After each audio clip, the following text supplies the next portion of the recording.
नमस्कार साथियों, आप सबका पुनः स्वागत है श्रद्धा एस्ट्रो ज्योतिष में।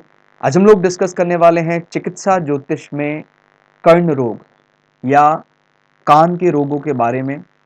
कौन कौन से ग्रह इसके लिए जिम्मेदार होते हैं, कौन कौन से भावों से कान के रोगों के बारे में देखा जाता है।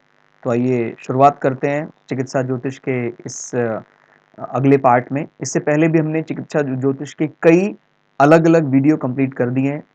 कोई गणित पार्ट में अगर रुचि रखता है तो प्लेलिस्ट सेक्शन में आपको ग्रहों का गणित प्लेलिस्ट मिल जाएगी। कोई अपने चार्ट में अलग अलग लग्न के अलग अलग भावों में ग्रह का फल खाली फलित जानना चाहता है तो सबसे सरल तरीका रहेगा भृगु संहिता। वो भृगु संहिता की संपूर्ण जो प्लेलिस्ट है वो देख सकता है। और किसी को अलग अलग विषयों पर मिला जुला किस प्रकार से देखते हैं तो वो एस्ट्रो ज्योतिष करके आपको प्लेलिस्ट मिलेगी, वो देख सकता है। और कोई बिल्कुल बेसिक सा डायग्राम के जरिए समझना चाहता है तो एक लघु ज्योतिष कोर्स करके भी आपको प्लेलिस्ट मिलेगी, जिसमें लगभग 100 के ऊपर वीडियो आपको मिलेंगी। 3-3 4-4 मिनट के छोटे छोटे वीडियो हैं जो आपको उसके ग्राफिक्स के माध्यम से या उनके जो फोटोग्राफ्स हैं उनकी मदद से आपको बड़ी आसानी समझ में आ जाएगा। और उसमें हमने सिर्फ समझाने की दृष्टि से नवग्रहों के अलावा जो पाश्चात्य में भी ग्रह माने जाते हैं, अभी भी उनका इस्तेमाल हो रहा है, नेपच्यून, यूरेनस और प्लूटो, इनका भी इस्तेमाल किया है। यानी अरुण, वरुण और यम। वो हालांकि भारतीय ज्योतिष में नहीं गिने जाते हैं, लेकिन समझने की दृष्टि से वो हमने शामिल किए हैं, आप उनको देख सकते हैं। तो आइए आज की क्लास को शुरुआत करते हैं। देखिए, जब कभी भी हम कान के रोगों के बारे में देखते हैं तो सबसे पहले जो ईएनटी ग्रह माना जाता है, ईएनटी यानी ईयर नोज थ्रॉट। वैसे भी आपको पता है हमारा जो पूरा नर्वस सिस्टम है, जितने भी रिसेप्टर्स हैं, जो भी चीजें जो इंफॉर्मेशन बाहर से आती है बॉडी में, वो अंदर तक पहुंचाने के लिए जो कारक माना जाता है वो बुद्ध माना जाता है। और अगर बुद्ध कहीं कमजोर आता है तो उसको संचार सूचना को भेजने में, यानी जैसे गूंगापन, बहरापन, इस प्रकार के लिए जिम्मेदार जो ग्रह है वो बुद्ध को माना जाता है। उसका कम्युनिकेशन थोड़ा कमजोर होगा, आइदर उसको बोलने में दिक्कत होगी या सुनने में दिक्कत होगी। ठीक हो गया, क्योंकि तीसरा भाव हमारा फॉर्मल कम्युनिकेशन भी कहा जाता है, यानी जो हम डिलीवर करते हैं संसार के सामने। दूसरा भाव हालांकि हमारा स्पिरिचुअल कम्युनिकेशन या कहें हमारा जो दर्शन को जो बोलने की ताकत है हमारी, वो दूसरे भाव से, जिस जहां नैतिकता की बात ज्यादा की जाती है। और हालांकि नैतिकता की बात स्वाभाविक है, हम संसार में भी करते हैं, लेकिन संसार में हम कई दफा थोड़ा ज्यादा प्रैक्टिकल अप्रोच आज के समय कह देते हैं कि भाई कई दफा अच्छा लगना चाहिए। वो वाली बोलचाल तीसरे भाव से देखा जाता है। माने वास्तव में जो अच्छा है वो तो दूसरा ही है, लेकिन जो एक इंडस्ट्रियल कम्युनिकेशन, एक उस प्रकार से इस्तेमाल करते हैं दूसरों को समझाने के लिए, जो जो दिखावे की बात ज्यादा करता है, इस प्रकार के कम्युनिकेशन को तीसरे भाव से जोड़ा जाता है। ठीक हो गया। तो इसमें जो कारक ग्रह माना जाएगा वो मरकरी या बुध को माना जाएगा। तो अगर बुध कमजोर होंगे तो उसके कोऑर्डिनेशन में भी दिक्कत आती है, यानी ईयर, नोज, थ्रॉट। ठीक हो गया। कान, नाक और गले को आपको पता है इकट्ठे देखा जाता है। अगर कोई बड़ी समस्या कान में होती है तो वो गले में भी समस्या बन सकती है। जैसे नजला अगर किसी को होता है तो गले में भी समस्या बन सकती है, कान में भी समस्या बन सकती है, नाक में भी।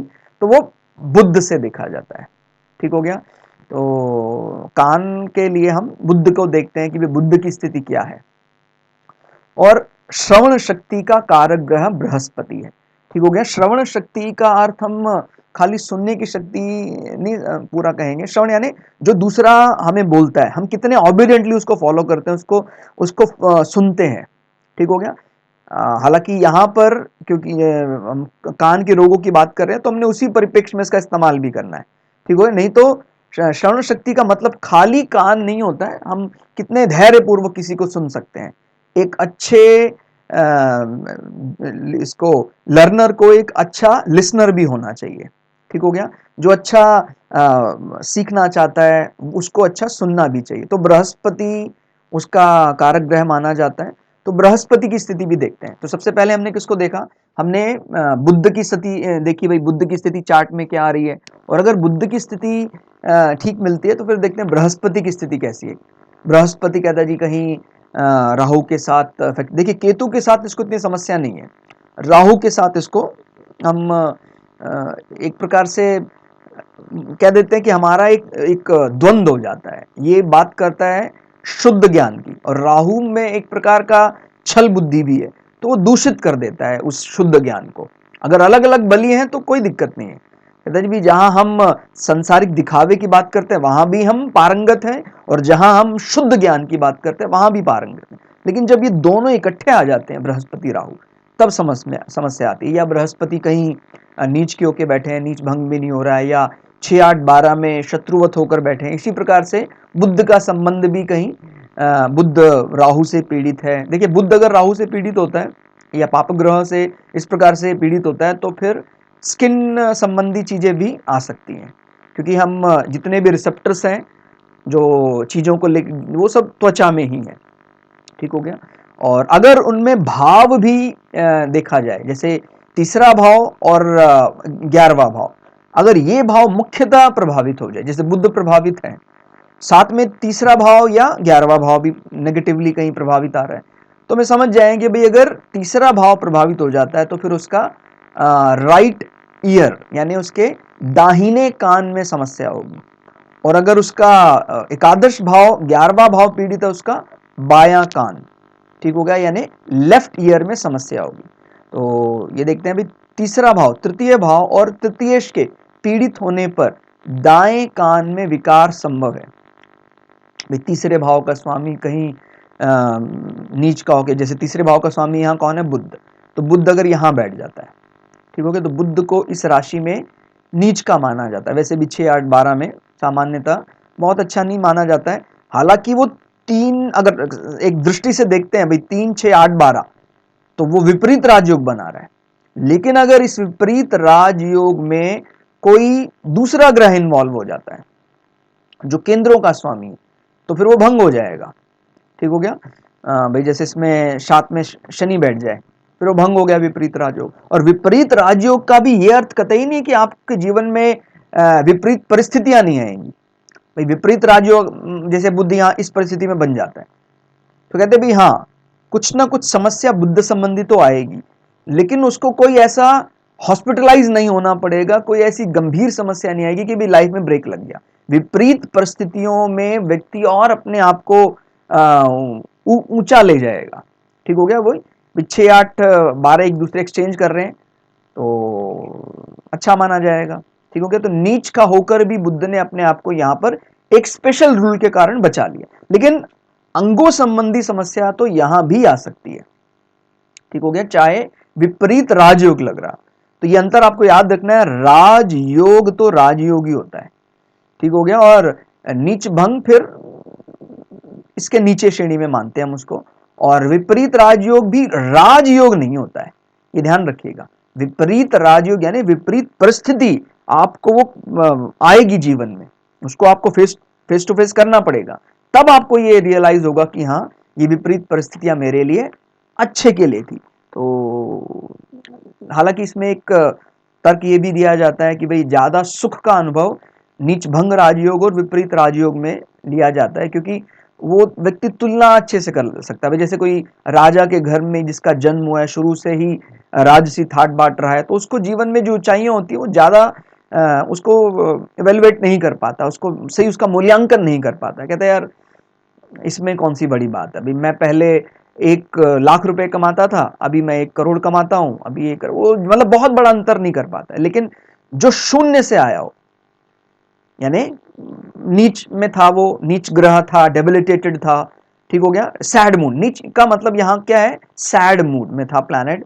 और नीच भंग में आ गया, नीच भंग राजयोग में आ गया, तो कहेंगे भाई वो फिर वो शून्य से ऊंचाई छलांग लगाता है, बहुत अच्छी ऊंचाइयों पर लेकर जाता है। तो इसी प्रकार से विपरीत राजयोग में भी विपरीत परिस्थितियां जीवन में आती है।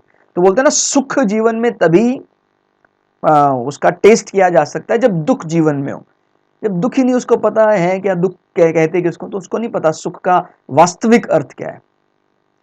भाई मीठे का असली आनंद तभी आता है जब हमने कुछ नमकीन खाया हो, खट्टा खाया हो, कड़वा खाया हो उसके ऊपर। लेकिन हम मीठा खा रहे हैं, उसके ऊपर मीठा खा लेते हैं, तो फिर आनंद दब जाता है। भाई जैसे हम चाय कई दफ़ा पीते हैं, मीठी होती है लेकिन लगती नहीं है, क्योंकि उसके पहले हमने मीठा रसगुल्ला खा लिया। तो यहाँ पर भी कुछ ऐसे ही समझना है कि हम राजयोग को अच्छा तो मानते हैं, लेकिन जब यहाँ एक आता है, हाँ मेरे जीवन में बड़ा आनंद आ गया, वो आनंद उसी के लिए है जो विपरीत राजयोग या नीच भंग राजयोग कुंडली में बना रहे हैं। राजयोग का वो ठीक है, कहता है स्मूथली मेरी लाइफ रही है शुरुआत से ही, कोई बाधाएं नहीं रही है, इतना मैं था, ऐसे ऐसे मैं ऊपर ही होता जा रहा हूँ। तो वो चीज़ हम यहाँ भी विचार करते हैं। कोई कर्ण रोग में भी ऐसा है कि भाई अगर ठीक है एकदम तो स्मूथ रहा है उसको, लेकिन उसको अंतर भी नहीं पता है। फिर कहते भाई कान के रोग भी होते हैं क्या? कहता भाई आपके सारे ग्रह ठीक दिखाई देते हैं। तो ये जो एक बहुत बड़े अनुभव की बात है, उस अनुभव से वो चूक जाता है। ठीक हो गया भाई, ट्रबल ज्यादा आएगा तभी वो कमाल का ट्रबल शूटर बन पाएगा। कहता जी इसकी क्या डिजिग्नेशन है? कहता ये ट्रबल शूटर है। कहता लेकिन ये अच्छा ट्रबल शूटर नहीं जान पड़ता। कहता क्योंकि उसने कभी ज्यादा चैलेंजेस एक्सेप्ट ही नहीं किए हैं। इसीलिए हमें चैलेंजेस एक्सेप्ट करने चाहिए। जितने भी हमारे जीवन में इस प्रकार के चीजें आएंगी, छोड़ देंगे तो फिर कैसे चलेगा? ठीक हो गया, इसीलिए जितने भी चैलेंजेस आए उनको स्वीकार करना चाहिए, और उसके बाद आपका जो ज्ञान है बड़ा उच्च स्तर का हो जाता है। तो ध्यान दीजिएगा, श्रवण शक्ति का जो कारक ग्रह है वो बृहस्पति को मानते हैं। तीसरे भाव और तृतीयेश के पीड़ित होने पर दाएं कान में विकार संभव है। एकादश भाव और एकादशेश के पीड़ित होने पर हम बाएं कान में विकार मानते हैं। काल पुरुष कुंडली के तृतीय और एकादश भाव विचार अवश्य करें। ठीक हो गया। जब कभी भी हम देखें तो हम ये जरूर विचार करें कि भी मेष लग्न, क्योंकि मैंने बताया प्रिय मेष लेकर कहीं भी जाता ही है वो, तो मिथुन राशि का क्या स्थिति है और कुंभ राशि की क्या स्थिति है, कर्ण रोगों में इसका भी विचार जरूर करें।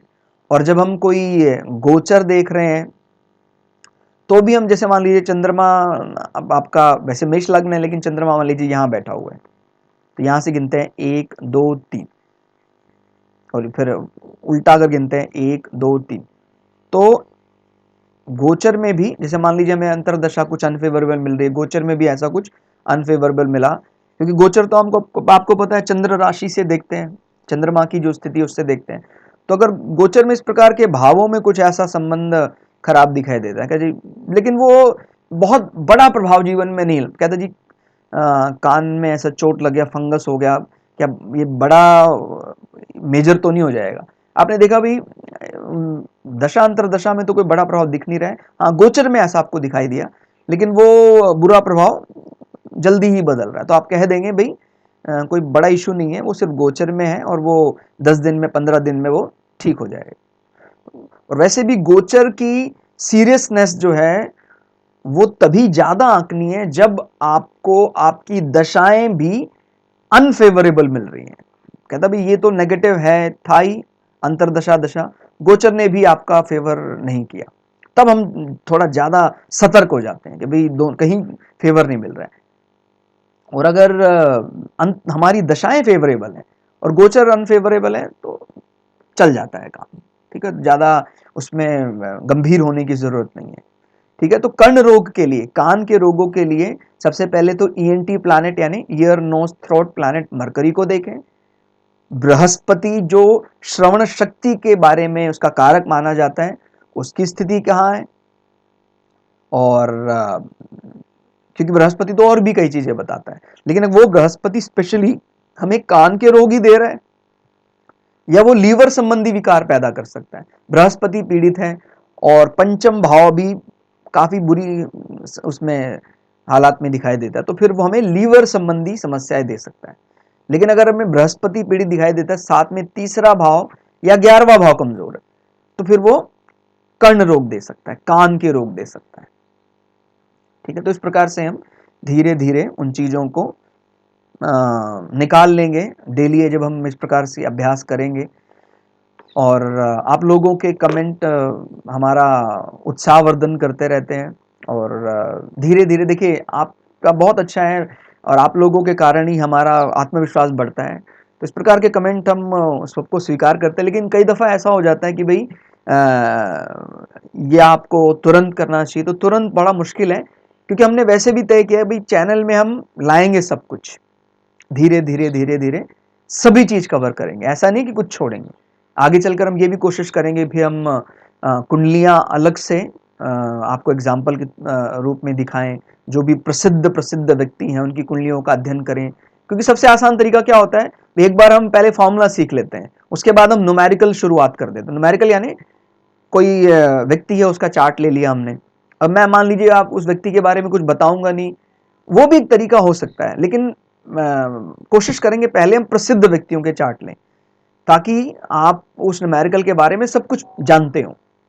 और फिर हमने ऐसे चार्ट भी आपको दिखाएंगे कि जो जिनमें हमारी कुछ प्राइवेसी हम रखते हैं, सारा डिटेल नहीं बता पाएंगे, लेकिन हाँ उन चार्ट के लोकेशन के जरिए हम ये जरूर बता देंगे कि भाई इसको ये बीमारियां या ये कमियां इसके चार्ट में हो सकती हैं। तो वो सारी चीज़ें अभी हमारे चैनल में हम लाएंगे और जल्दी ही हम अपने चैनल में मेरे सबसे जीवन के कह सकते हैं ईश्वर समान या सबसे आदरणीय मेरे गुरु हम मेरे चैनल में जल्दी ही आने वाले हैं और उसमें हम बहुत अच्छा लंबा डिस्कशन करेंगे।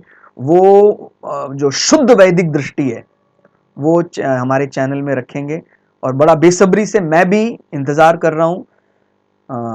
कोशिश करेंगे हम होली के बाद उस सीरीज़ को चैनल में अपलोड करने की, जिसमें मैं अपने गुरुजी के साथ कई ऐसे गंभीर विषयों पर हम चर्चा करेंगे, गुरुजी का आशीर्वाद लेंगे और वो हमारे एक माइलस्टोन सभी के लिए साबित होगा, मील का पत्थर जो भी ज्योतिष प्रैक्टिस में है, कि क्या महाभारत कहता है, क्या वेद कहता है, क्या उपनिषद कहता है पंचांग के बारे में, ज्योतिष दर्शन के बारे में। तो जो भी गंभीर ज्योतिष अध्ययन के इंतज़ार में है, उनका इंतज़ार बस अब जल्दी ही ख़त्म होने वाला है। हमारे गुरुजी जिन्होंने एक सीनियर साइंटिस्ट के तौर पर डीआरडीओ में सेवाएं दी हैं और भी कई जगह उन्होंने कार्य किया है, अभी सेवा निवृत्त होकर मेरा बड़ा सौभाग्य है कि ऐसे गुरुओं से मुझे सीखने का मौका मिला। तो जब वो वीडियो हम रिकॉर्ड कर लेंगे तो हम जल्दी ही अपने चैनल में अपलोड करेंगे। तो धैर्य रखें, सारी चीज़ें हम चैनल में कवर करेंगे, कुछ भी ऐसा पार्ट नहीं छोड़ेंगे जो आपके मन में कसक रह जाए कि यार ये हम नहीं सीख पाए। तो आज के लिए इतना ही, मिलते हैं अगली वीडियो में, तब तक के लिए जय श्री भगु पराशरा, जय श्री शुक्राचार्य, नमस्कार।